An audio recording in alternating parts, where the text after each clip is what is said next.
on this computer. Yeah. Yeah. All right. So if you're not speaking, if you can mute your screen, that would be great.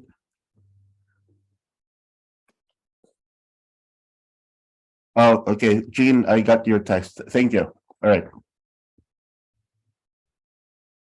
All right, just to give you a very brief historical background to our guest, Kiley Park is the only park that you are busy designing and planning for that has a very robust, active community neighborhood involvement.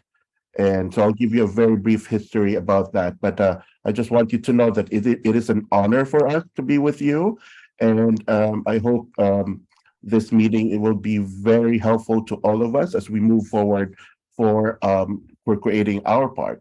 A lot of historical, a lot of memorable experiences based on our members' experience. We'll do a quick introduction, if you may, and I'll be your moderator. I could just start from all the boxes here, and all you have to do is just say your name and what program, or if you're a member of the task force, just say Kiley Park Task Force, or any position in the task force. So we'll start with our Associate Commissioner, Lisa. Just name and position. Just nice to hear the voice too, and see if your microphone is working. Yeah, you're muted. So it's also a practice for us. I was with her last night. She probably partied too much last night. Okay, it's you're muted again.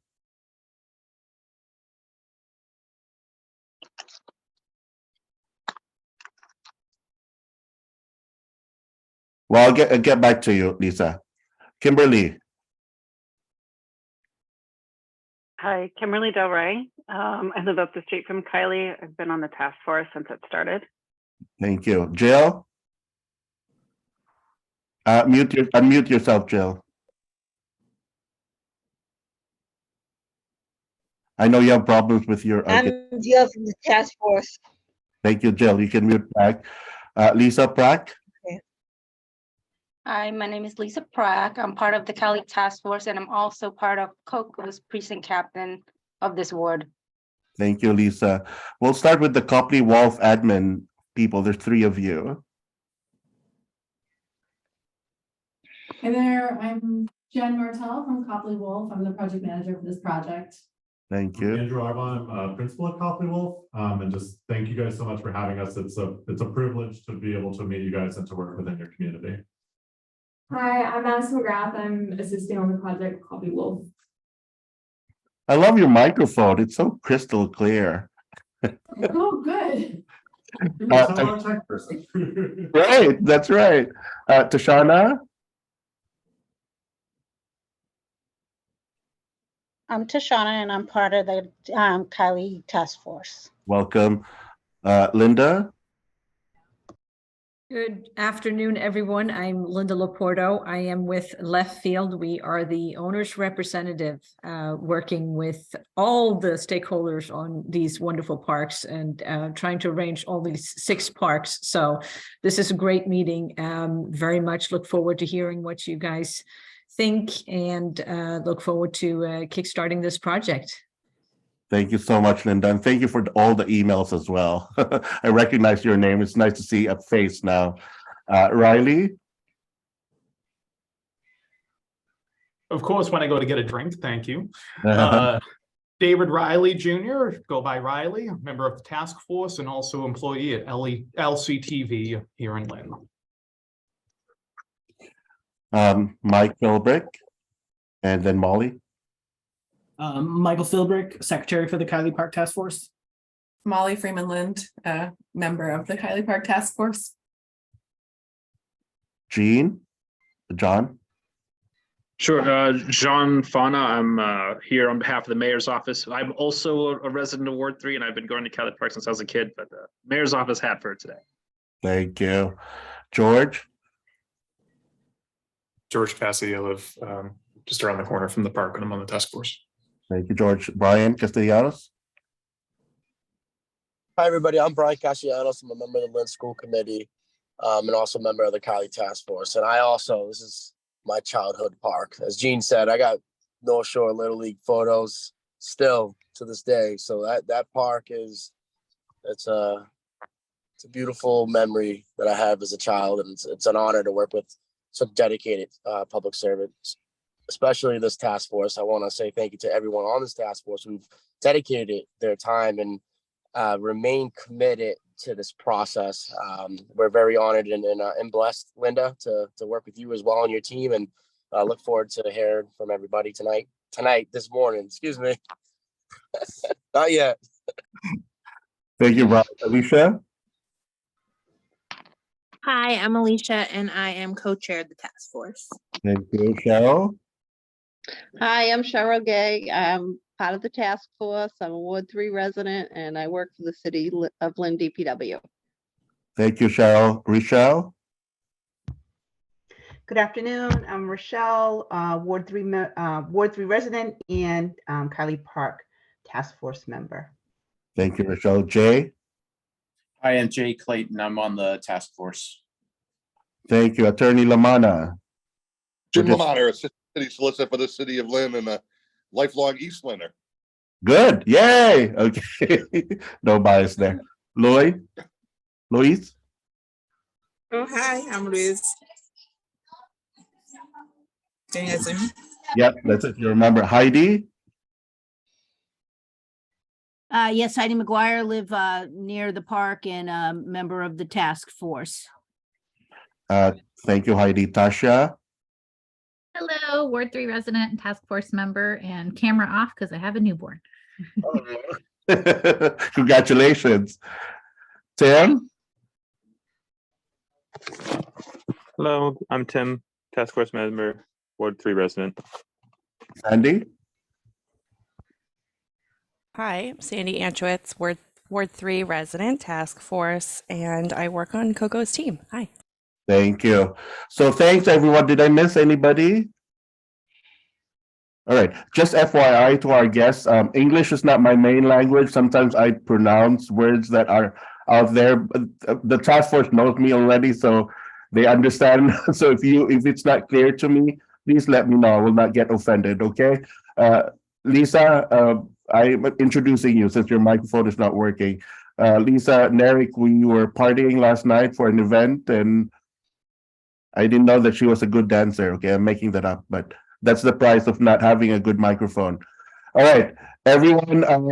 Again, we started this task force because I want, this is their park, and you've noticed there's some of them who have a historical experience. They grew up in this park, and I want them to have a part of this park as you built this park.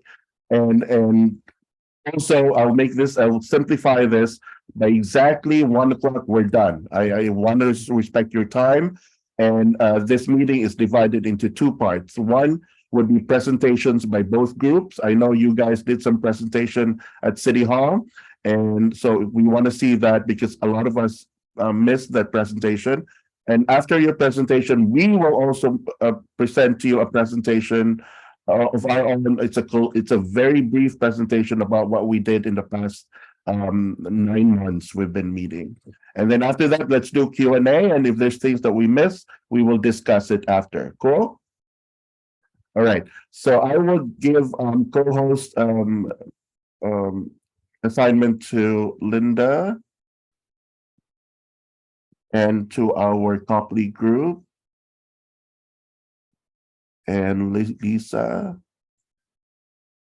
and our mayor's office. Did I miss anything? And George Cassie. Okay, Lisa Brack. All right, take it away, guys. All right, thank you very much. Copley Wolf, do you want me to put up the presentation we had at the meeting? Does that work for you guys? I can pull it up because I kind of did a Frankenstein presentation, added a few things from the earlier too. Perfect. All right. So I can kick this off just kind of going through the same notes that we did at the last meeting, just so you guys all get the same information. So we're going to go through a brief presentation of where we've gotten so far. We still have some work to do. There's still some surveys to come in, and this is all part of sort of the schematic design of all 6 parks, which Kiley Park is one of them. So this is sort of the initial thoughts and feedback that we have based on some information that we got from the mayor's office from previous discussions with regards to all the different parks and thoughts and ideas on where the parks are lacking and where they're needed. And this is part of an overall program. So there's still obviously a lot of unanswered questions and still a lot of information to come. But we have a great team, the Copley Wolf team, working on this. So I'm going to let you guys go through and just give this presentation to show where we're at so far. Great, thank you, Linda. So I'm going to go through this presentation, and if I miss anything, my team is going to jump in. So it's going to be kind of conversational, but I just wanted to kind of give you a brief overview of the process that we've gone through so far. We've been working on this project for, I think, about 6 weeks or so now. We have gone out and visited the site several times. We've had meetings with city staff to discuss, the program and the scope of work and, what was being looked at, and also we've reviewed budget, the amount of money that's actually budgeted for this project. And we started looking at some of the costs of the improvements that we're proposing. We also did do a site visit where we went inside the building over here. We got a little tour of the building from Joe. And I don't see him on the call, but I thought he was part of the task force. So he kind of talked to us a little bit about the building. So we'll get into that a little bit too. Of course, you are all familiar with the park. Here it is in the aerial photo, and all the plans that we show will be this orientation. So essentially north is up. Sanderson Avenue is on the top of the screen. So in terms of, one of the first things we did is an inventory of what is out there today. So there's an 8,400 square foot playground over along Burrell Avenue, 2 Little League baseball fields, 2 basketball courts. One, we're calling it a multi-sport court. It's kind of the tennis court that's not really functional these days. And then there's a splash pad. Generally, our conditions were, and I think everyone would agree, that the playground equipment, surfacing, and furnishings on the site are sort of at the end of their useful life. There's definitely concerns that were raised that the splash pad does not have restroom facilities, or the park itself does not have functional restroom facilities except for in the brick field house, which is often locked, and the field house itself, or the clubhouse, is in poor condition. I think just to build on the playground being at end of life, not only is the playground equipment at end of life, it's really doesn't meet current standards for inclusive play for children of all abilities. And so that's an issue in and of its own right. Good point. We also took a look at the trees on the site. There's lots of really nice mature trees. There's also some trees that are themselves not in great condition. So as part of this, we would do a full assessment of the trees and take care of anything, and also do some new plantings. We also, as part of our inventory, just did a quick, historic search on the playground and the park to see, if there's anything in its history that we need to be aware of. A lot of parks maybe were built on old industrial sites or on wetlands, and that's good things for us to know. It looks like this park was sort of started in the 20s or so. Between the 20s and the 50s, it grew. In the late 50s, that's when the brick field house was constructed, and also this pump station, which is not really part of the park itself, but that's definitely an existing condition that we need to be aware of. The play structures looks like they date to about the 80s. And also in the 80s, there were some tennis courts that were over, where the baseball field is today. Those were moved over here. And then in the 2010s or so, the splash pad was installed in one of the tennis courts. And then just recently, the basketball courts were upgraded, which is nice. In terms of what's out there today, these are just some of the photos that we took from our site visit. Recreation amenities, obviously the Little League fields, basketball courts, multi-sport court, playground, and splash pad. There's also some tree-lined pathways, but they don't go throughout the site. They're really just in an isolated area. And another thing we noted is just that the playground is located in a place that receives a lot of foul balls from the baseball field. So it's not necessarily the best location. And then in terms of the clubhouse, like I mentioned, we did go inside of it to sort of do an assessment. We're not architects or structural engineers. We can't really do a full assessment, but you can look around and also just in our interview with Joe, who's done a lot of, I guess, the maintenance and upkeep of this building. The basement has a tendency to flood both from storms, and also there's been some mechanical issues. Generally the mechanical equipment is outdated, could stand to be upgraded. The restrooms do not meet code. So there's definitely a lot of issues with that structure.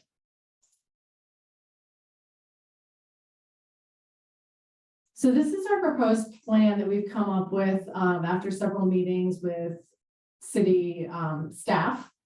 The idea, creating the existing splash pad is really nice and is a really great neighborhood amenity, but like we said, it lacks restrooms. And the existing clubhouse has restrooms, but is not unlocked and is not really up to code. So we did look at the cost of actually just replacing that structure with a pre-engineered structure, and that seems to be the way to go versus trying to upgrade the existing structure and getting it all up to code. So that's our proposal at this point, would be to replace the existing structure with a restroom facility that would also have a concession stand, as well as a covered picnic area for picnic tables for people, that would be shady, and also provide some refuge, like during if there's a thunderstorm in the middle of a ball game, for example, the kids could go under that and seek shelter. We are proposing adding a path through the center of the park. So basically connect, right now, these are existing paths over here by Sanderson Avenue, and we would just connect that all the way through the park so that there would be an ADA accessible route from the splash pad playground area over to the restroom facility. The other thing we're proposing doing is actually relocating the playground, because like I said, it's in foul ball territory, and it's also with the pump house and all the existing trees and everything, there's not a whole lot of space for playground equipment. Over here, the existing courts are not very useful. So the idea was to actually move the playground over to the existing court space, keep the splash pad, and then also use the existing courts to install 2 pickleball courts, because there seems to be a lot of demand for pickleball throughout the city currently. And then finally, our plan involves new furnishings throughout the park, and removal of some of the exterior fencing. So currently there's a lot of chain link fencing around Kiley Park, and a lot of it is extremely necessary for, around the baseball fields. You need to have fencing to prevent balls from going into the street and whatnot. Around the playground, definitely need to have fencing to prevent kids from running out in the splash pad. But there's some fencing that's really not needed. Like, you don't need to have a fence around this area, and it creates a sense of, it makes the park feel less welcoming. We feel like it's also a big maintenance issue, because fences just, they show wear and tear over time, and they constantly have to be replaced, and they're very expensive. So we're recommending actually removing some of the fencing around the park. We do have an alternate configuration that shows the existing Little League baseball fields being rotated, because the current configuration is definitely not an optimal configuration. So we were asked, can we rotate it so that it's better for sun angles and whatnot? So we looked at that. It is possible. I think we may need to shift a few things around, but we just wanted to show this to say like, this is something we're looking at. We also do need to price it out because moving all of that existing fencing and the dugouts and the building on top of the dugouts where the scoreboard is and everything is going to obviously have a budget implication. And then the last thing I wanted to mention is, you know, when we were out on the site, and I know from reviewing some of the notes from your task force meetings, this site is heavily used by dogs for dog walkers. So the suggestion, and particularly this field over here is where we saw a lot of dogs out there. So a part of the fence removal would actually be to remove the outfield fence here. That would basically remove the enclosed fenced in area for people to use this as a dog run. And then finally, we have started to look at playground equipment. You know, the playground is not, it's not huge, but we'd like to create, you know, we'd like to put in as much equipment and opportunities for children to play as possible. Some of the things that we're looking at is the, you know, run-of-the-mill climbers and slides, the swings, very clearly, and then also trying to, if we have, you know, if we'd like to implement some more nature and sensory play and play for younger children, play spaces for younger children, so that we can really have as accessible a playground to as many kids in the neighborhood as possible. And then finally, I just wanted to show you quickly what we're thinking of for a concession stand. This image, it just shows a very generic style. We would probably pick something with a little bit more architectural interest, but generally this would be the configuration where we would have you know, restrooms as well as a little bit of storage. There's mechanical rooms and concession stand area, and then they would have an extended roof that we could use for picnic areas underneath it. So that's basically where we're at. Thank you so much. Let's hold questions after the presentations, okay?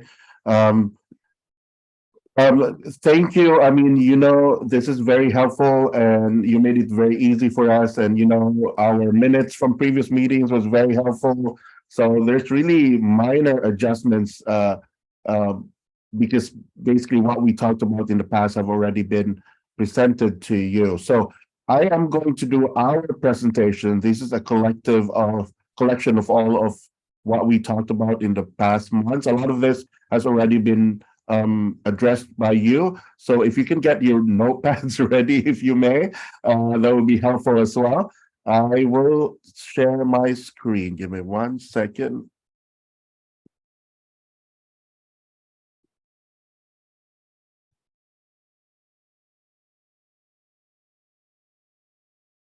And you got, oh, hold on. I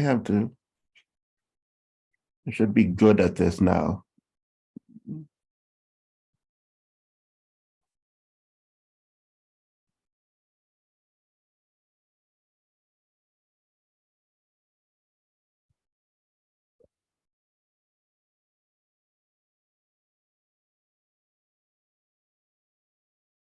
Can you see my screen, guys?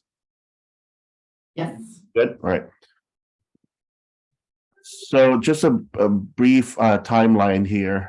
We started in April 2022. That was our first meeting via Zoom. There were 32 people attended, and most of the attendees are residents of the area.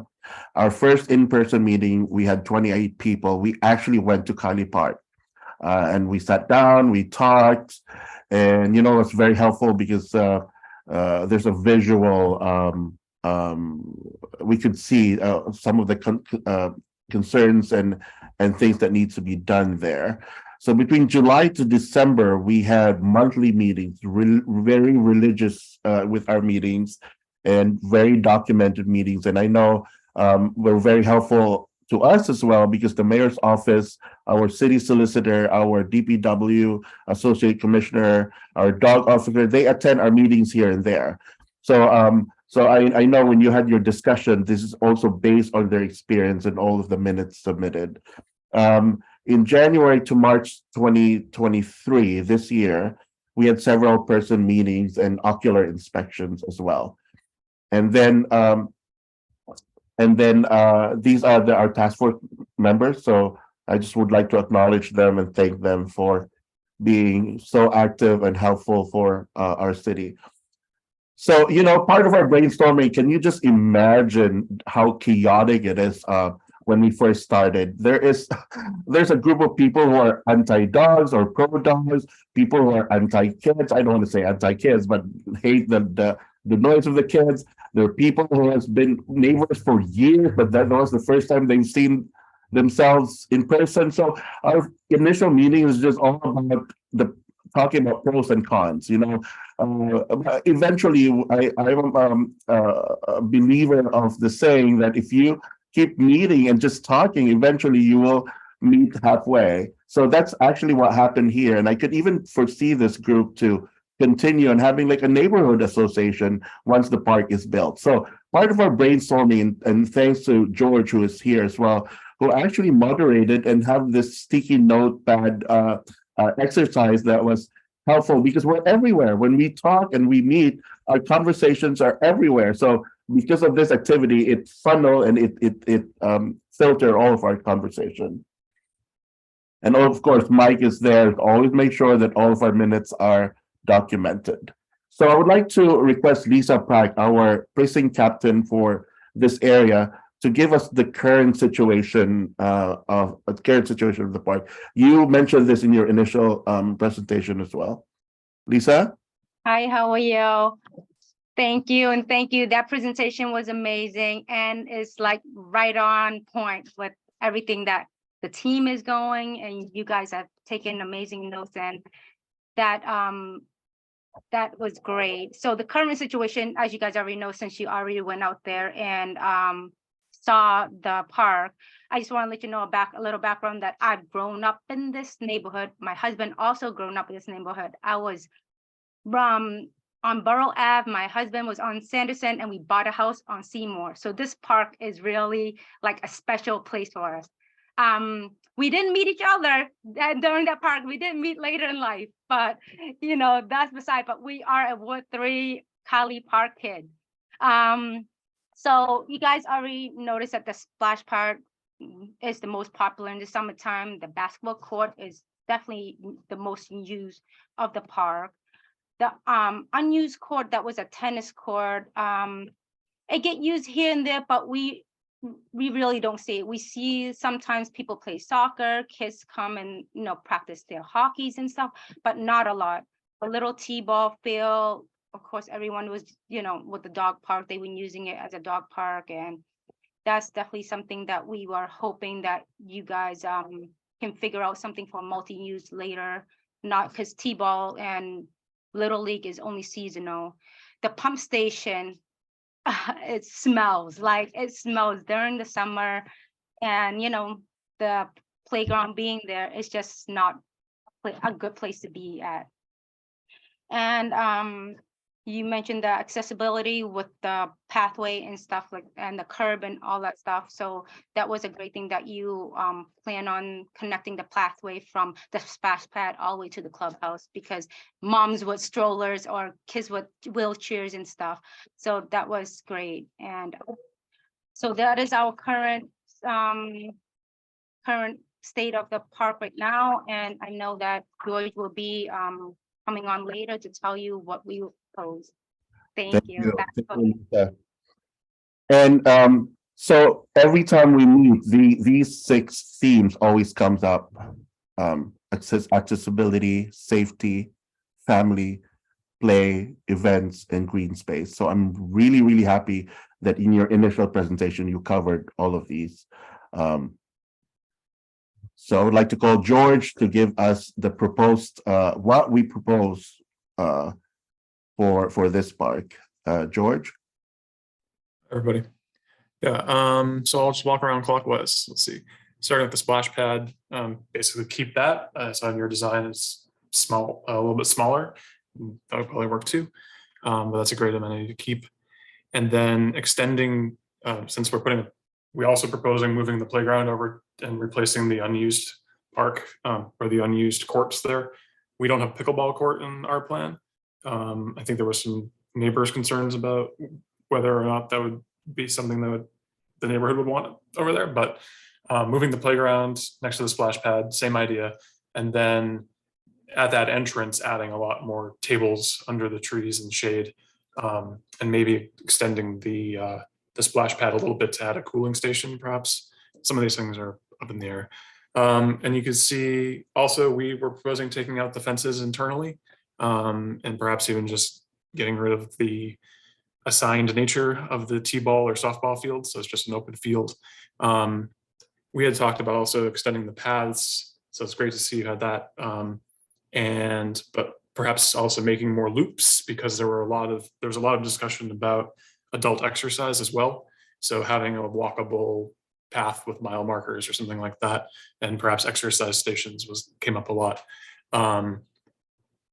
And we hadn't talked about removing so many of the exterior fences, but that sounds great to me. And perhaps aligning some of the paths with native hedges, so get some more green space in there. Everyone loves the basketball courts. So I think that's like Coco said, we've had debate about a lot of things, but everybody looked at the basketball courts and was like, yes.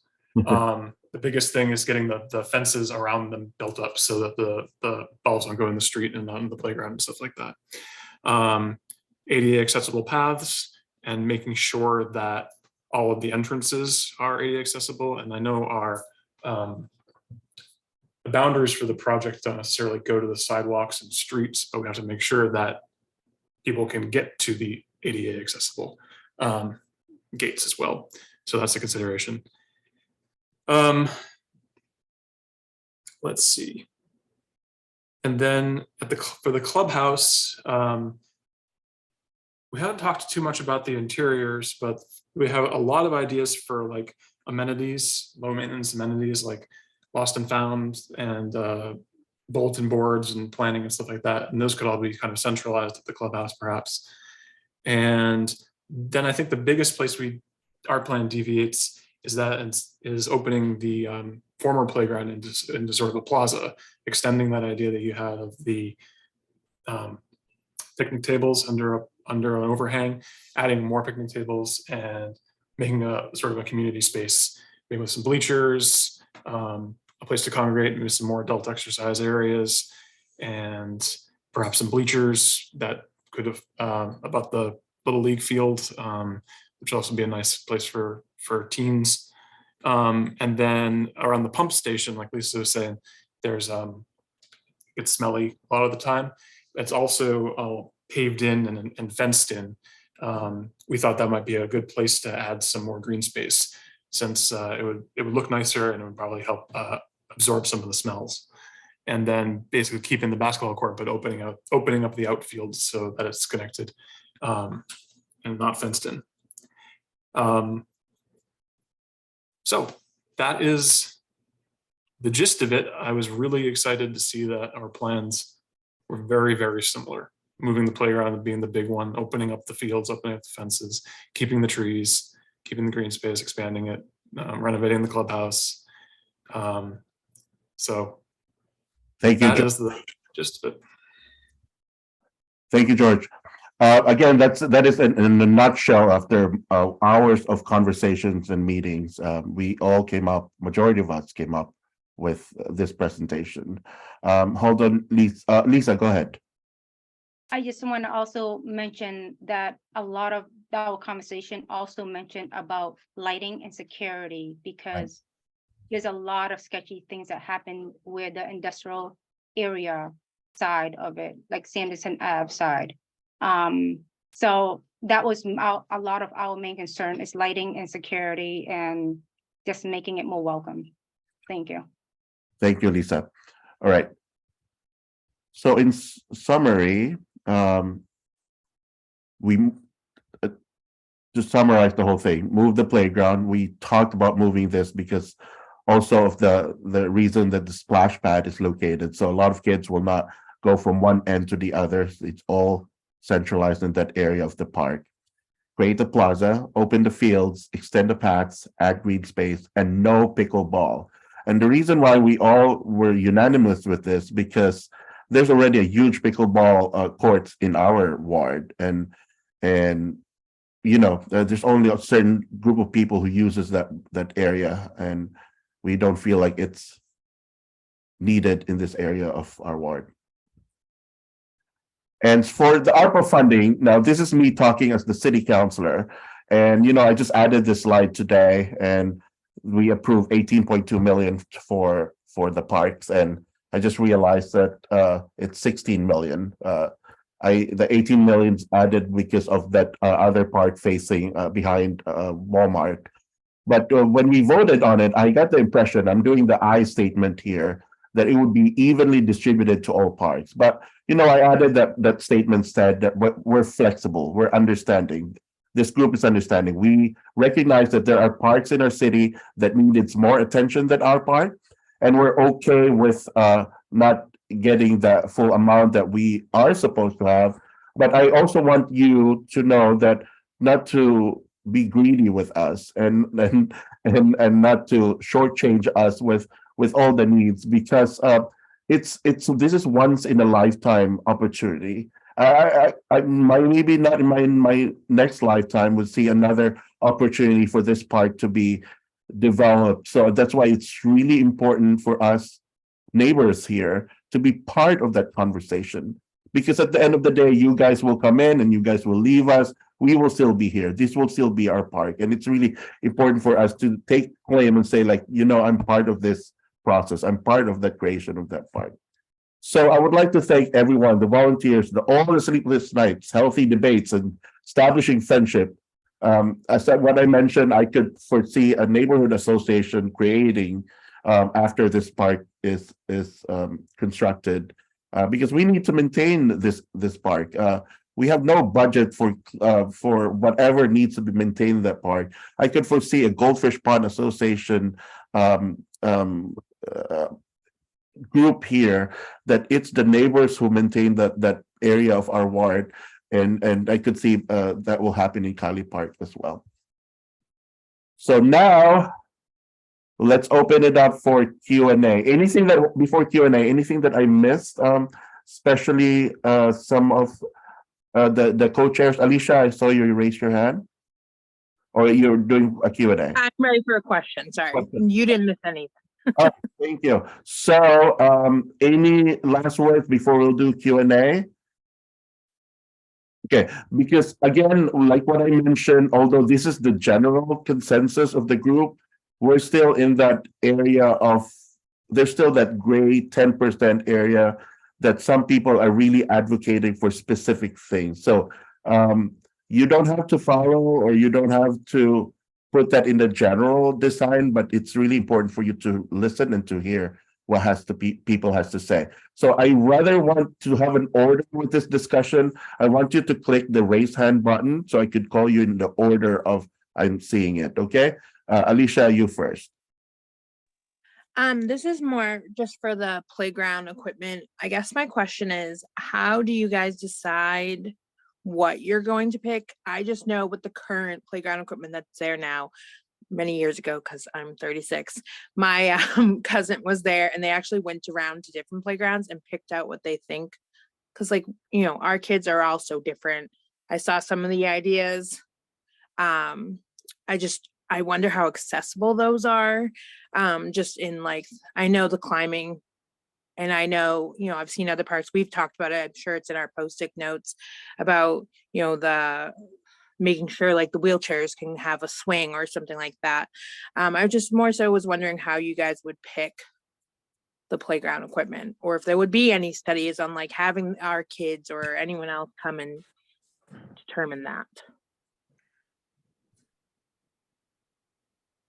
Anybody from Copley would like to answer? Yeah, no, definitely. That's a great question. Yeah, so the thing about the equipment being largely from the 80s or subsequent generations is that during that period, accessibility was not really a focus. It was not really a standard. Contemporary equipment has certain base mark standards for what any piece of equipment is going to provide, and any consolidated playground would provide in terms of accessibility.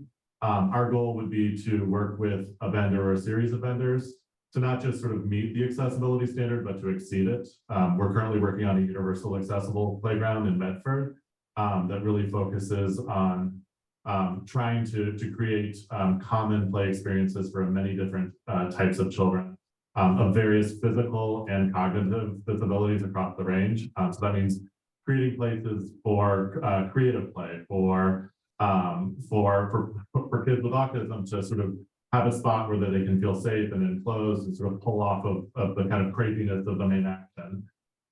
We'll really work with a series of vendors and present it to the city to try to come up with an amalgamation of equipment that satisfy the most amount of play value and play opportunities within the space we have and within the budget that we have. It's also really important for us to choose equipment that is, not 100% custom, because we understand that the city has real tangible budgets, and that this equipment is going to be, in this case, this equipment that we're looking at right here has been here for 50 years. We want to choose equipment that can be maintained, that can be upkept, so that if a swing goes down in 10 years, they can repair that really quickly and really easily, that it doesn't completely diminish the experience of a child who's coming to this playground in the future as well. So tough, sturdy, diverse play equipment. Awesome. Thank you. Thank you. Jay? Just to build on that, if I may, this is also part of sort of the global looking at all these parks, is to create a little bit more of a standard situation so that maintenance can be easily done, because it'll be the same scenario for all parks and everybody sort of has equal opportunity. And likewise, if you're in a different part of the city, you might actually recognize the equipment as well. And so that's also part of what we're looking at, all trying to, of course, receive all this equipment in time before the funds run out, and also, of course, staying within the budget, which is equally as big, both from a scheduling and a budget standpoint.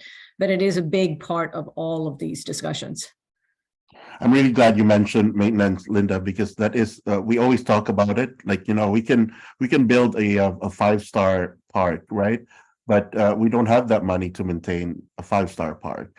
So we need to be understanding and know the fact that we can keep that park as clean, as beautiful as it could be at the lesser amount or no amount at all. Jay? Thanks, Coco. I don't know if any of your conversations included looking at the severity of the flooding around the park in streets and basements, and a potential solution that at least some of us have discussed, of potentially putting a tank under the park that would be able to collect that water so that it wouldn't fill people's basements and streets. I don't know if you've taken that into account in your plan, or if you have any thoughts about it.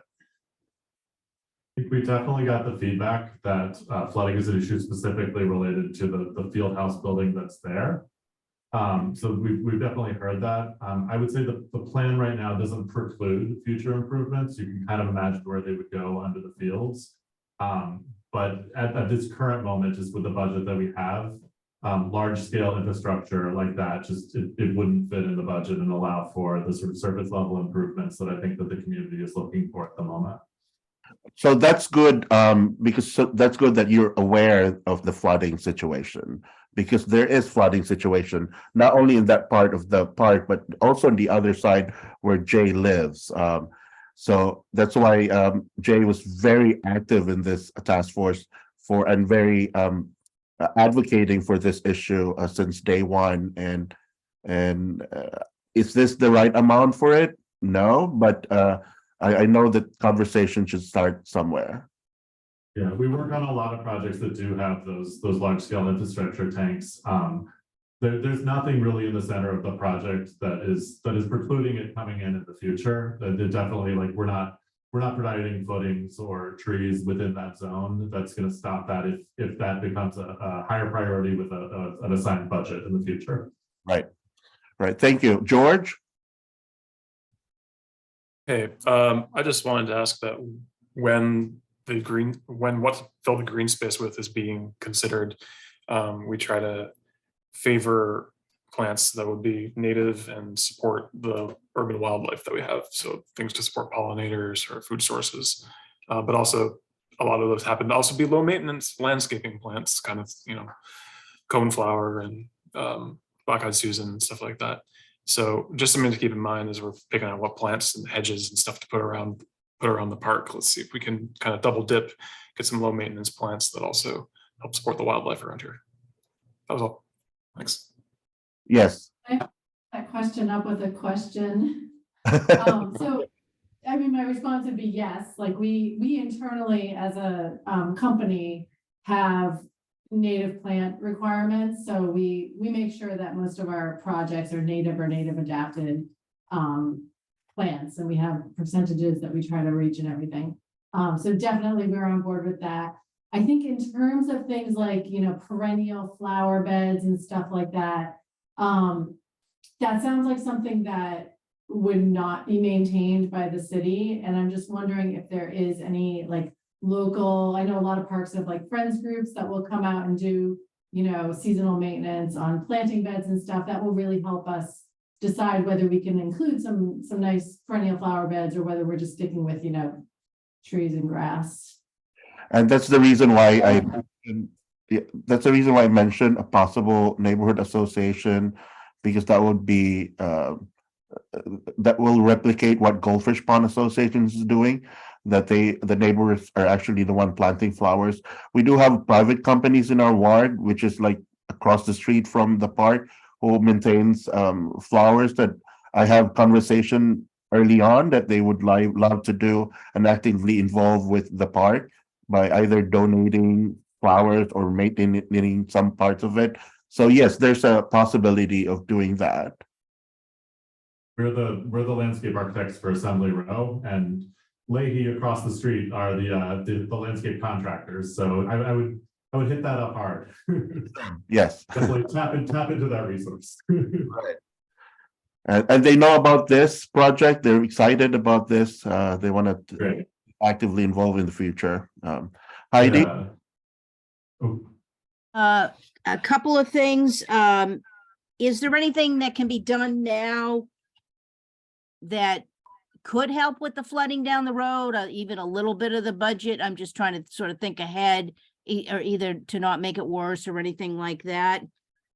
And I have some other things, but I'm not going to bring them up right now. But I know, I know it's too much money to do a full project right now, but I'm wondering anything keeping in mind the way anything that's being done at the field that could alleviate that in any capacity, not make it worse, or even maybe help that situation a little bit of money. I just making sure we keep it in mind, I guess. I would say the biggest thing that we can do, just in terms of not making it worse, is limiting the amount of hardscape that we had. So being able to reuse the court area for the playground is actually taking some of that hardscape offline. The playground area would be a permeable surface. So in that zone and on that edge, we're going to be increasing impervious area.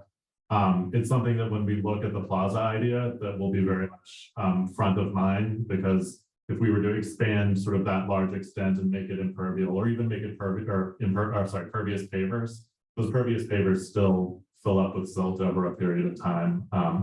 So I think being just conscientious and really keeping our concrete, our surface level to exactly what we need, as opposed to sort of much more than that, is probably the way that it'll be addressed in this current phase of the long-term vision of Kylie Park. So more green space or grass space is what alleviates that?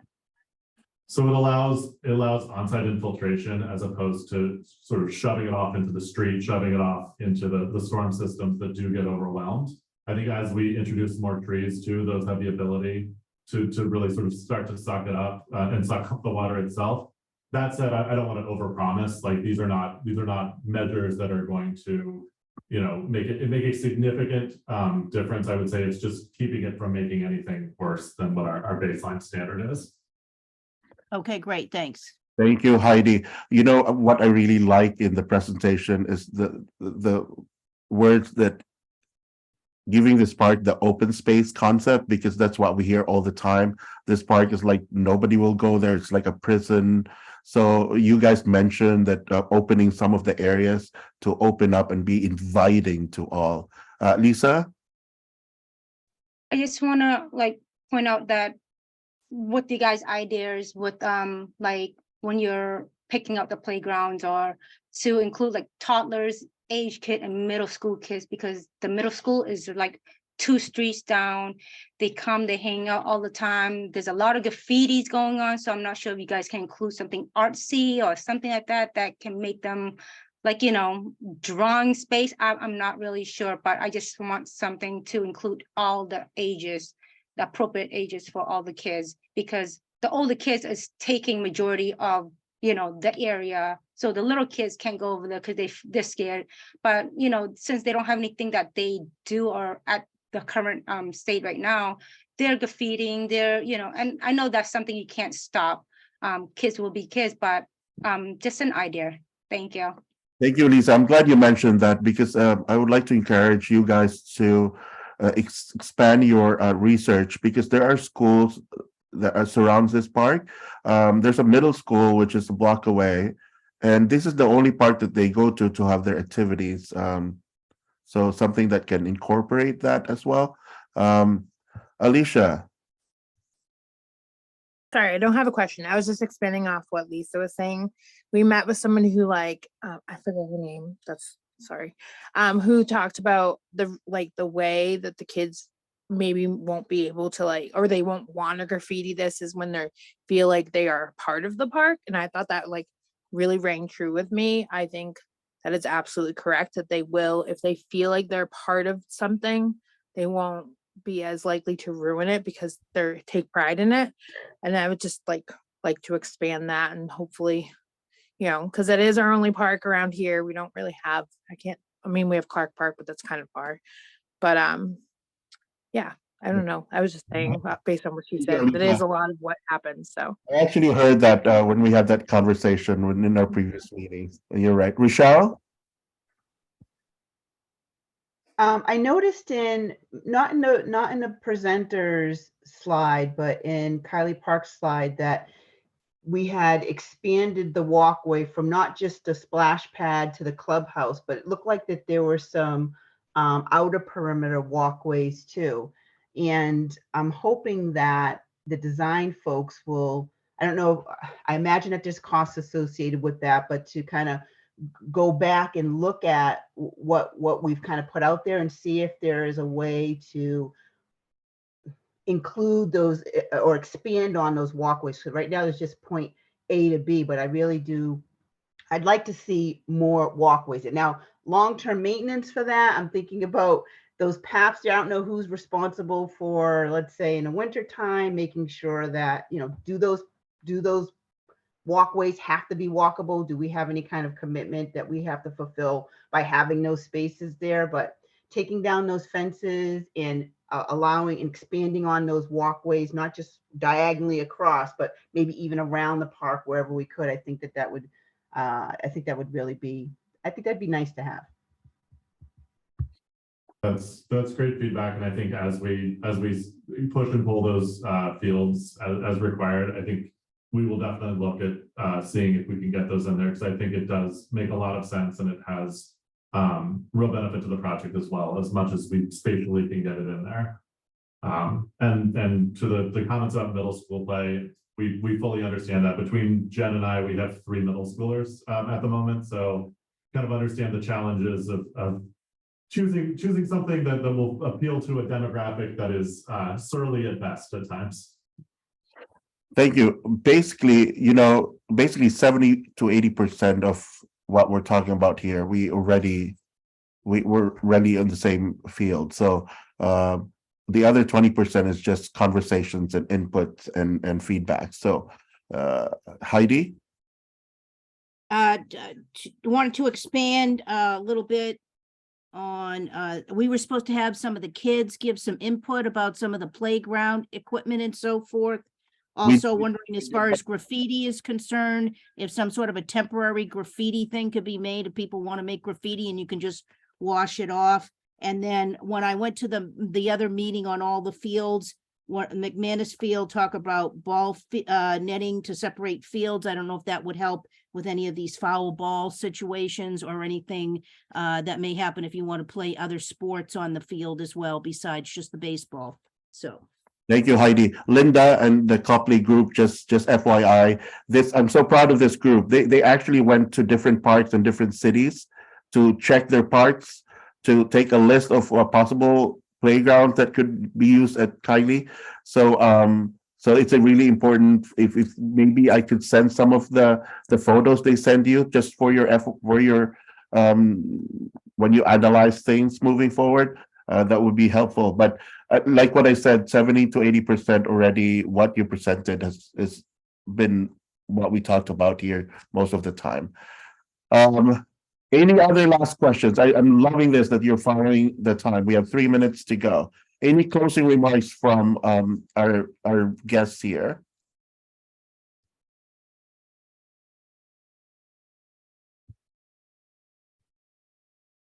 Oh, okay. Silence means yes, we're okay. So I will give back 3 minutes of your time, 2 minutes of your time. I enjoy your weekend. And oh, hold on, Linda. Yes. Sorry, I just wanted to before we hang up to just thank everybody for the wonderful comments. These are absolutely great. This is exactly what we need. Kind of wish we had it on more of the parks, to be honest. But to answer your earlier question, anything that you have, absolutely send it to us, as we have a very daunting task of trying to figure out all these 6 different parks that all have different requirements. I think the main focus that in respect to adding, as we talked about, as you mentioned, ball fields and netting and things like that, it's the biggest issue obviously is always you limit yourself if you put in too many things that are stationary, and we have no place to store them and nobody to go in and take them out and put them back up. And so we're really trying to just utilize the spaces that we have on a whole, and this goes for all the parks, to really try and figure out the best outcome to give all these a good facelift while still having a maintenance plan in place. And I also wanted to just mention one of the things that came up earlier, which is the security and lighting. And that is sort of an overall thought process, and does require a little bit more involvement from the city. And again, that comes down to maintenance. It comes down to too much lighting. When does it get turned off? When does it get turned on? It's excruciatingly expensive to put in. However, if there is some infrastructure that we can do now to sort of plan for an optimal phase 2, which could involve a lot of these things, we are restricted a little bit with regards to the ARPA funds. They can't just be used for everything. So unfortunately, I think the earlier concerns about flooding in people's basements, I can certainly relate to that. My last house had a boat dock in the basement, and not by my choice, but I don't know that that's something that we can sort of help now, but we can certainly, to Copley Wolf's earlier comments, we will absolutely make sure that we don't do anything to make it any worse. But again, these comments are all great because it just gives us a lot of feedback and a lot of information to take back to the table, to try and see what we can do and squeeze as much as possible into these budgets, and still get the outcome of what you need and what everybody would like to use. So thank you again very much for everyone's time. That is the perfect way to end this call.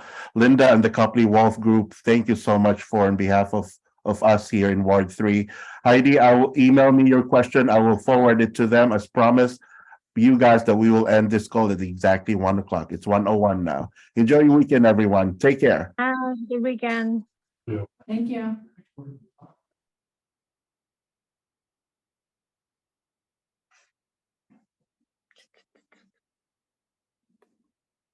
Oh my God. I'll be the last one, so or else it will be all right. Bye, Sandy. Bye.